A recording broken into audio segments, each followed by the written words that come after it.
क्या सलमान को लेकर हो रही साजिश में धनंजय सिंह भी शामिल? सलमान के घर पर हुई गोलीबारी के बाद चर्चा में आया लॉरेंस बिश्नोई। एनआईए की जांच में खुले धनंजय सिंह और लॉरेंस बिश्नोई के दोस्ती के तार।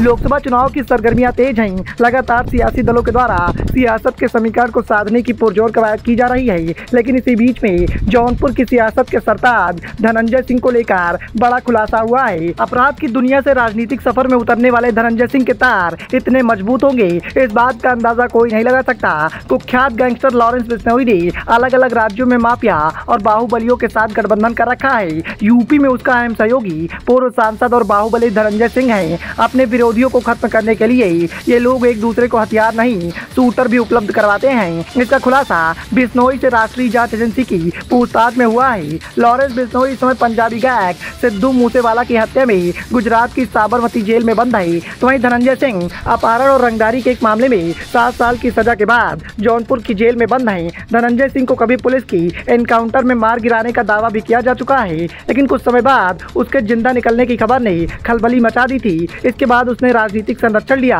और पहले जौनपुर की रारी सीट से विधायक फिर सांसद बना। पापा ने धनंजय सिंह को टिकट देकर सांसद बनाया था। इस बार भी धनंजय सिंह के चुनाव लड़ने की तैयारी कर रहा था, लेकिन 7 साल की सजा के कारण उम्मीदों पर पानी फिर गया।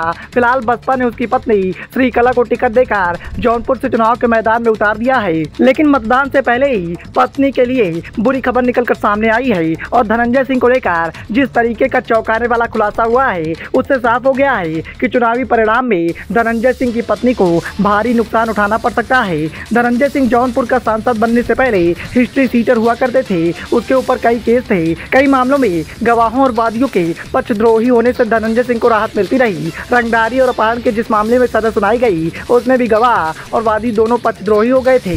अदालत ने धनंजय सिंह के रुतबे को देखते हुए अपने फैसले में माना कि गवाह और वादी उसके डर के कारण बयान बदले होंगे।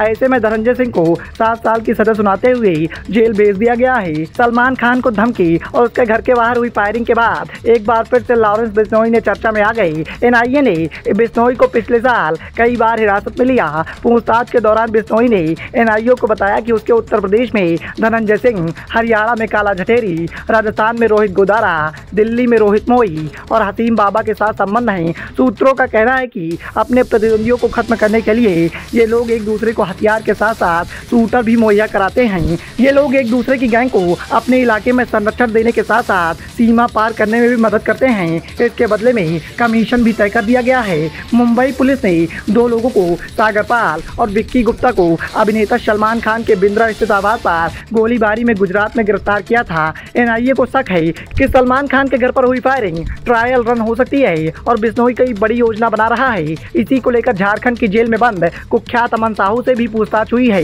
हाल ही में साउथ दिल्ली के एक बिजनेसमैन को रंगदारी के लिए कॉल आई और कॉल करने वाला लॉरेंस बिश्नोई और अमन साहू का नाम लिया। उस संबंध में मालवीय नगर पुलिस स्टेशन में एक प्राथमिकी भी दर्ज हुई थी और जांच चल रही है। एक तरफ बसपा ने धनंजय सिंह की पत्नी को चुनाव के मैदान में उतारा है, तो दूसरी तरफ धनंजय सिंह को लेकर जिस तरीके का चौंकाने वाला खुलासा एनआईए के द्वारा किया गया है, उससे एक बात तो साफ है कि धनंजय सिंह की पत्नी को अब चुनाव के परिणाम में नुकसान उठाना पड़ सकता है। साथ ही इससे पत्नी के चुनावी परिणाम में भी काफी असर देखने को मिल सकता है।